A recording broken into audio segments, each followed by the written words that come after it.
Bueno, continuamos entonces. En el 1480, en el siglo XV, fines del siglo XV, 1480, finalmente los eslavos logran la independencia y lo que les decían antes, ir corriendo, eh, volviendo a recuperar sus territorios y correr hacia el este a los tártaros, ¿sí? Al imperio moscovita. Eh, a ver, pero antes de lograr totalmente la independencia y de lo que se conoce como el concepto de sacudirse el yugo tártaro, ya previo a esa situación, al 1480, los príncipes eslavos ya venían a través de distintos métodos iban logrando la unificación, ¿sí? De los distintos principados, de los distintos príncipes eslavos, ¿sí? ¿Cómo se dio esa tendencia a la unificación y a la cohesión? Ya, como les decía, previamente incluso a lograr sacudirse, como se dice, sacudirse el yugo de Tártaro. Bueno, la unificación entre los principados se daba a partir de un principado más grande, de mayor tamaño y mayor poderío, que se consolidaba como protector de otro principado de menor fortaleza, más pequeño, y ahí se iban unificando. Otras formas, había formas pacíficas como la que recién les mencionaba, o también a través de la compra, se compraban otros principados, un principado compraba otro. Estas eran las vías pacíficas a partir de las cuales se fue consolidando esta unificación, ¿sí? Entre los distintos principados. Y otras formas eran las bélicas, las guerras, y a partir de la cual un principado lo terminaba dominando al otro, ¿sí? Entonces, bueno, como les decía recién, empieza un proceso de cohesión, de unificación, ya antes de fines del de fines del siglo XV.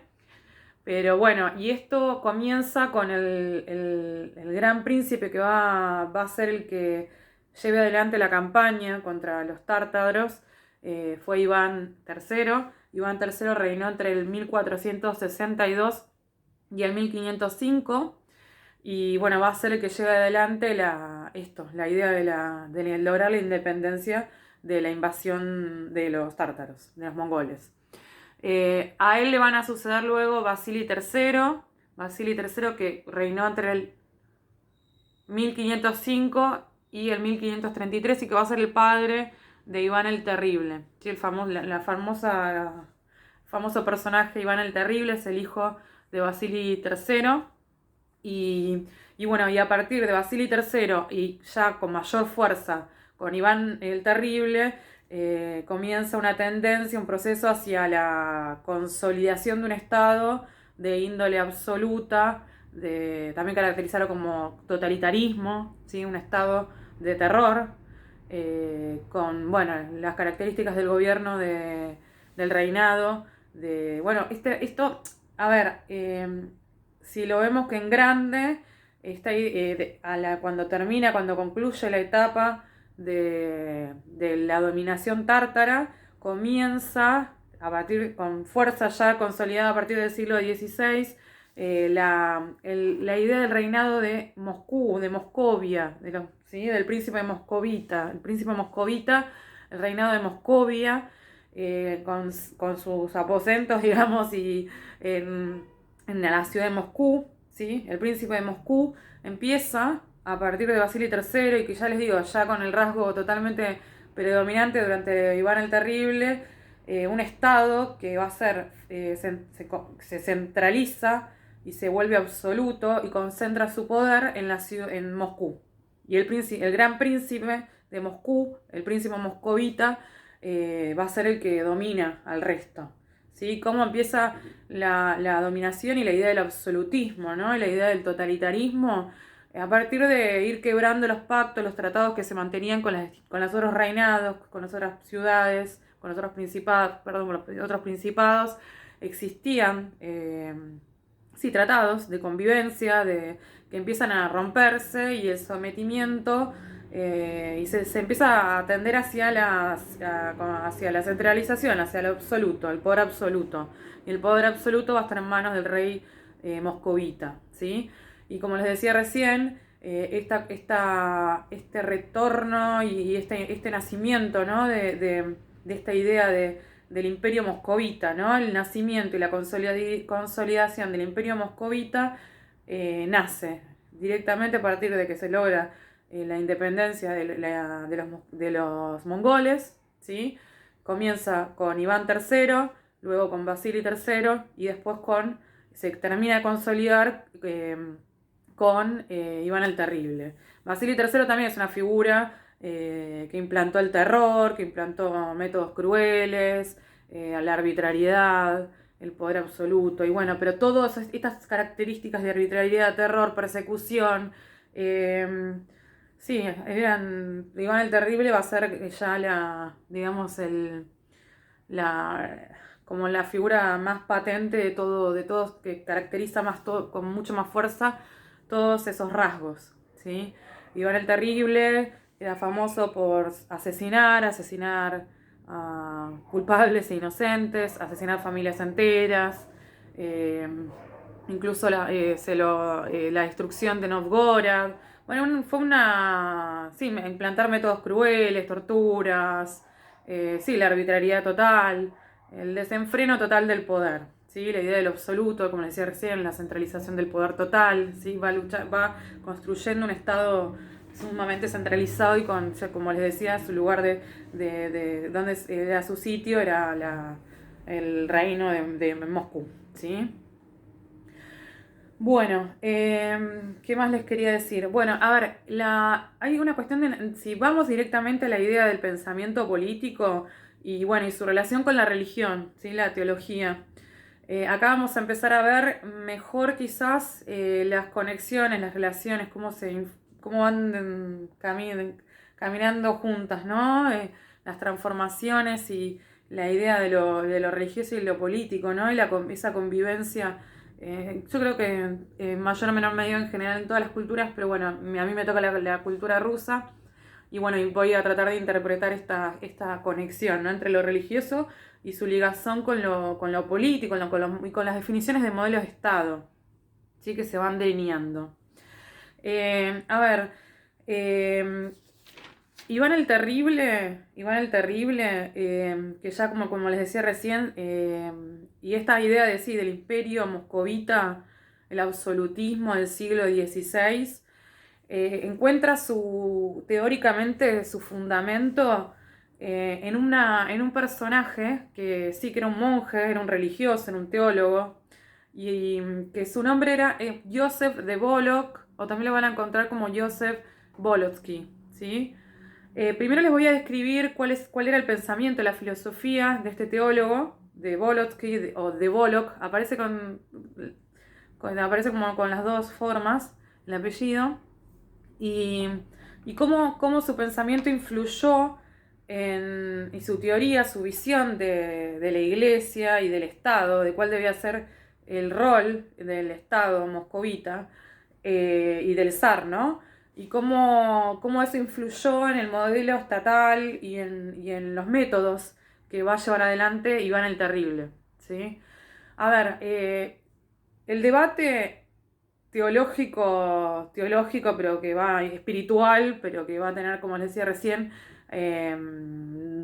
derivas en lo político, claramente, no solo en lo inmediato en relación al gobierno de Iván el Terrible, sino que algunos van a decir que esta tradición que inaugura Joseph de Volok incluso va a sobrevivir esa etapa y va a ser una línea que continúa influyendo en la vida de las distintas etapas en Rusia, ¿sí? A ver, Joseph de Volok era, sí, como decía recién, un teórico, un teólogo, que sus ideas principales, a ver, lo voy a tratar de explicar haciendo el contrafrente, el contrapunto con la otra personalidad, ¿no? Influyente en términos teológicos, con el cual debatía, ¿sí? Las dos figuras debatían entre sí y tenían distintos modelos de iglesia, distintas formas espirituales, distintas formas de ver la vida en general, ¿no? Y teológicas, totalmente contrapuestas, digamos. Tenemos por un lado a Joseph de Bollock, y del otro lado tenemos a Neil de Zorca, ¿sí? A ver, y las diferencias entre ambos teólogos, entre ambos religiosos, no era solo una cuestión, porque muchas veces se hace hincapié en la cuestión de la propiedad de la iglesia ortodoxa, ¿no? Ambos eran ortodoxos, por supuesto. Eh, si por un lado Joseph planteaba la posibilidad y la necesidad de que la iglesia ortodoxa tenga propiedades, ¿sí? Por la idea de la propiedad privada, y como la iglesia como poseedora, ¿sí? De propiedades. En frente lo tenemos a Neil de Zorca, que plantea justamente y representa más bien el espíritu de los no poseedores, de los desposeídos. Él era un hombre mucho más místico, espiritual, es uno de los, bueno, la idea está ese movimiento también de los ermitaños, ¿no? Estos monjes, estos religiosos que incluso, sí, sin ninguna pertenencia, y que planteaban justamente que la iglesia no debía poseer nada. Esta idea de que la posesión y la propiedad implica un acto de violencia, ¿no? Ya desde la base. Entonces, ¿cómo vamos a ligar lo religioso y lo espiritual y la idea de Dios a un acto a una propiedad que tiene como fundamento alguien que está siendo desposeído, ¿no? Y a través de la violencia? Entonces, ya desde la cuestión de la propiedad, del debate de la propiedad, ya vemos dos, dos posturas totalmente antagónicas. Incluso, bueno, estos ermitaños, ¿no? Que por ahí lo van a leer todo esto en uno de los textos que les voy a pasar, de uno de los autores que es uno de los grandes, sí, que toca, uno de los grandes pensadores que toca toda esta historia, toda esta historia de la teología, ¿no? Y la historia del alma, del espíritu ruso, lo que se llama el espíritu ruso, que es Chesnievsky, que se los voy a pasar el libro de él.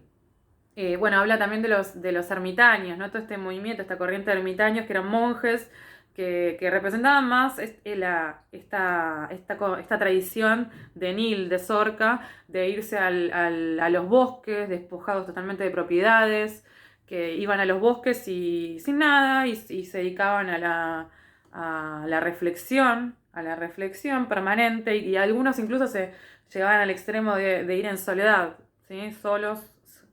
Sí, se internaban en los bosques y habitaban ahí como podían, dedicados solamente a la oración y a la reflexión y a la vida espiritual. Después, bueno, algunos planteaban algunas pequeñas comunidades de muy pocas personas, pero bueno, era gente especial, mística, espiritual, y que le daba mucha más importancia a esos rasgos, ¿no? Bueno, además de la cuestión de la propiedad entre ambos personajes, ¿no? Joseph de Bollock y Neil de Zorca.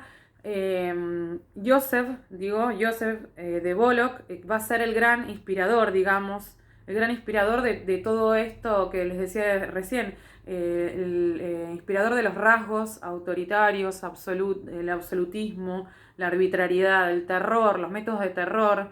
Va a ser el que fundamente todo las persecuciones que va a llevar adelante luego Iván el Terrible.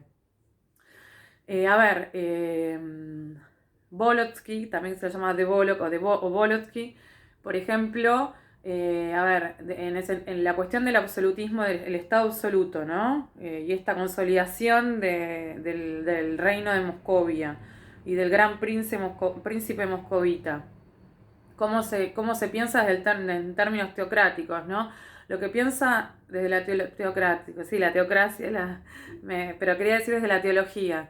Joseph de Bollock, entonces, lo que plantea es que el responsable, digamos, de proteger la fe ortodoxa es el Estado, ¿sí? Entonces lo que él plantea es un poder temporal, ¿no? El poder temporal, que es la idea del rey, ¿no? La idea del monarca, la idea del zar, la idea del poder terrenal, ¿no? Y este poder temporal, lo que él plantea es que que está habilitado a proteger, ¿no? Este Estado centralizado, absoluto, ser responsable de proteger la fe ortodoxa. Entonces, a partir de este planteo, lo que él permite y lo que habilita es la idea del poder ilimitado. E incluso lo que se empieza se permite, ¿sí? Desde el punto de vista filosófico, teórico, teológico, político, es esta idea de este poder ilimitado, de concentración, de lo absoluto, e incluso dejando por debajo del Estado y del zar a la Iglesia, ¿sí? Como institución, no solo en términos de lo espiritual. Varios de los pensadores que vamos a leer plantean esta idea en el sentido de que durante la consolidación del Estado moscovita, a partir del siglo XVI principalmente se va a ver ese fortalecimiento, la gran perdedora es la Iglesia ortodoxa, ¿sí? Que queda subsumida al poder del Estado, al poder temporal, que se consolida en absoluto y termina adquiriendo un color, sí, totalmente de poder ilimitado, ¿sí? Que incluso por arriba de la Iglesia. Entonces, y estos son rasgos que ya nos suenan a cómo va habilitando el fundamento lógico, el fundamento filosófico y teológico que permite que luego se derive en este modelo político estatal que va a llevar adelante el reino de Iván el Terrible. A ver, otra cuestión. Bueno, si hacemos el contrapunto y hablamos de Nil de Zorca o Nils Zorsky, también los van a encontrar de los dos modos. Él estaba en contra de relacionar lo espiritual, lo religioso con el poder temporal, con el Estado, ¿sí? Para él eran dos caminos andariveles totalmente separados, no tenía vocación ni él ni el movimiento que él conducía, del cual va, no sé si podemos decir conducía o era, porque la palabra conducción pues quizás es fuerte, pero que él era uno de los principales exponentes, es el movimiento o doctrina, se llama esquiasta, ¿sí? Estos esquiastas que pensaban en términos de lo que les comentaba antes y que no podían pensar de ningún modo en comprometerse de un modo, en el sentido de comprometerse a participar o que el Estado pudiera tener participación en lo que es lo espiritual, ni de ellos salía la idea de la idea de tener un poder político, ¿sí? Bueno, es mucho más complejo todo esto, ¿no? Incluso esta doctrina esquiasta planteaba justamente que la gracia divina viene con la creación, desde el mismo momento del nacimiento de la persona, del humano, ya viene empapada y hay un potencial creador espiritual de poder directamente relacionarse y gozar, digamos, de algún, no sé si la palabra justa es gozar, pero de la gracia divina, ¿sí? Y bueno, a ver, para ir, creo que estoy más o menos planteando las dos diferencias entre estas dos tradiciones, ¿no? A ver, y otro rasgo que me interesaba marcar en relación a De Bollock, a Joseph, el que decía que era el que fue finalmente el que va digamos, a predominar, ¿no? Y a influir en lo político, va a ganar, digamos, en términos que lo que se impone, que es el reinado de Iván el Terrible, va a llevar adelante las ideas de Joseph. Y otro de las características y contrapuntos entre ambos teólogos de la Iglesia de ambos teólogos ortodoxos es que Joseph, por ejemplo, también justificaba la persecución, habilitaba métodos sádicos, crueles, incluso la idea de los herejes, ¿no? Al hereje, desde el punto de vista de Joseph, el hereje era igual a un delincuente, un ladrón, y entonces podía ser, sí, perseguido, podía matárselo, torturárselo, y bueno, y desde su doctrina habilitaba todos esos métodos crueles y lo que se denomina que es como uno de los precursores es uno de los precursores de los métodos policíacos, ¿sí? este teólogo, Joseph de Bullock. Por el otro lado, Neil de Zorca, que plantea que no que no permite de ningún modo la idea de la persecución, no está de acuerdo en lo más mínimo. Y la idea justamente, y los herejes también, para él los herejes no hay que perseguirlos, no hay que torturarlos, no hay que asesinarlos. Como pueden ver, es un líder mucho más así, místico, espiritual, que plantea la libertad como principio, ¿no? Como principio en relación a lo espiritual, ¿no? Y no a la persecución, la imposición y la implantación de métodos crueles. Bueno, a ver, eso es lo que quería principalmente hablar en relación a estas dos corrientes que incluso estas dos, después en adelante va a haber un cisma de la Iglesia Ortodoxa, que también van a verse que ese cisma también tiene su basamento en este fuerte debate interno de estas dos corrientes de pensamientos teológicas, ¿sí? De la Iglesia Ortodoxa. Pero lo que les quería decir además es, la idea también que se da otra cuestión que influye en lo filosófico, en lo teórico, en el gobierno durante el reinado de Iván el Terrible. Es un filósofo que su nombre era Filofei, ¿sí? Filofei era un teólogo, era un monje. Y él es uno de los que crea el concepto de la Tercera Roma, ¿sí?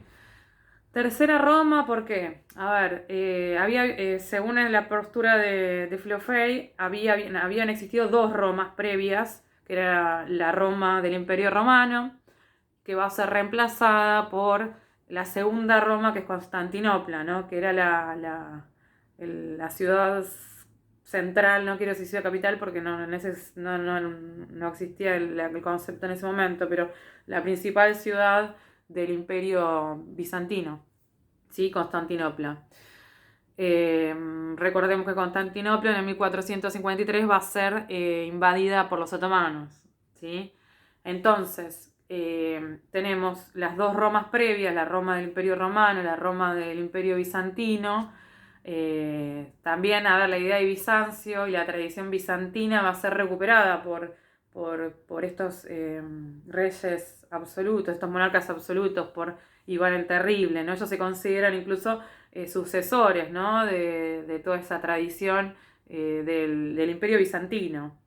Y bueno, habiendo caído la Constantinopla en manos de los otomanos que eran de la religión musulmana, se empieza a percibir la idea de la Tercera Roma con su sitio en Moscú, ¿sí? Y Filofei, yo voy a leerles unas citas, ¿no? Para ver lo que él transmitía. Y vamos a ir pensando un poquito este concepto. Dice Filofei que era un monje, que era el que les decía que plantea por primera vez la idea de la Tercera Roma, ¿no? Con base en Moscú. Dice: nuestro señor, el gran príncipe de Moscovia, es el único zar cristiano de todo el mundo. Dice: todos los reinos cristianos se han reunido en este único reino. Dos Romas han caído, la tercera se mantiene y no habrá una cuarta. Esas son citas de él, ¿no? De Filofei, estas palabras se dan dentro de un texto con un color más bien apocalíptico, que incluso hasta se puede interpretar en el sentido de que esta Tercera Roma iba a tener poco tiempo de duración en la historia, ¿sí? No se planteaba como después, digamos, la interpretación que va a forzar, digamos, porque le convenía, ¿no? Iván el Terrible en relación a esto de la Tercera Roma, ¿no? Que para él ya la Tercera Roma, que justamente él es el zar, el único zar, por supuesto, que va a ser el portador y el defensor de las ideas cristianas, ¿no?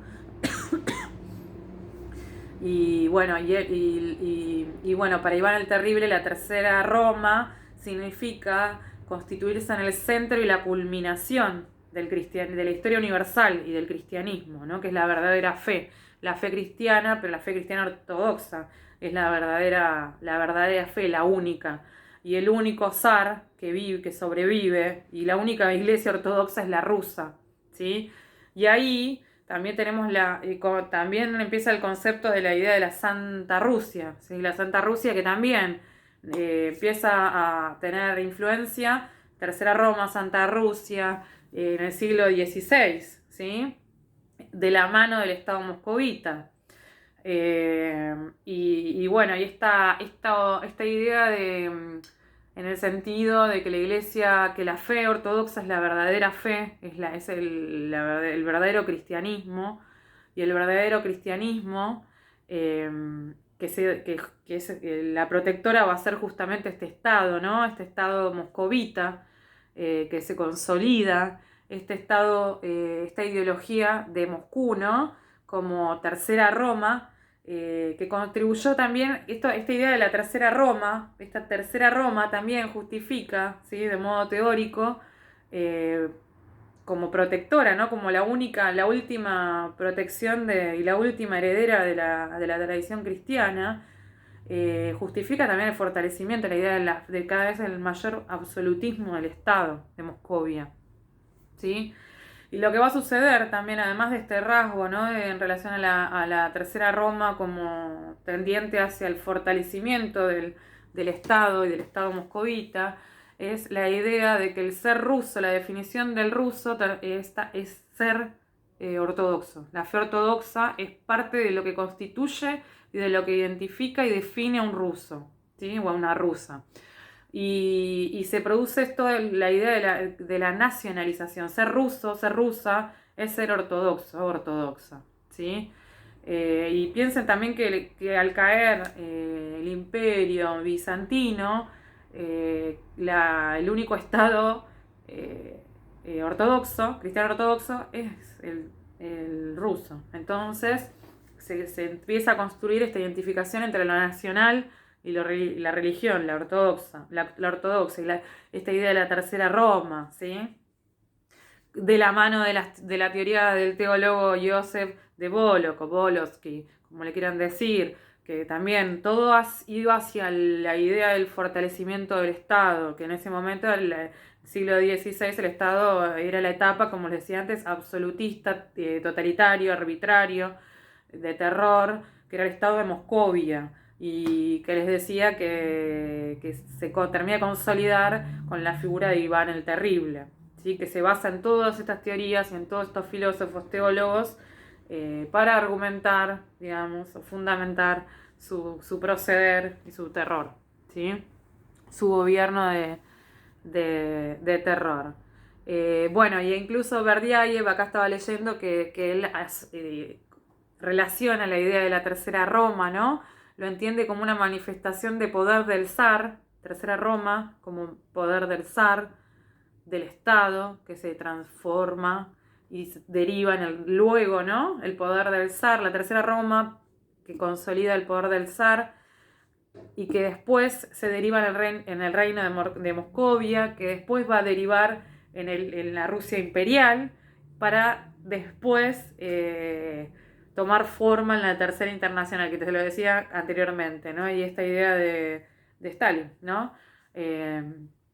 Así que bueno, ahí se da la relación de cómo también la Tercera Roma, ¿no? Quizás podemos pensar que este concepto está todavía, también podemos pensarlo como relacionarlo con la actualidad, ¿no? Porque todas estas son directrices que están todavía vivas, ¿sí? Así que bueno, y ahora vamos a continuar en breve con cómo todas estas cuestiones van a derivar en el gran cisma de la Iglesia Ortodoxa, que también va a tener, ven, ¿no? Cómo va lo religioso, lo teológico, cómo repercute, cómo tiene sus cimbronazos en lo que es la vida política del pueblo ruso. Así que bueno, ahora seguimos.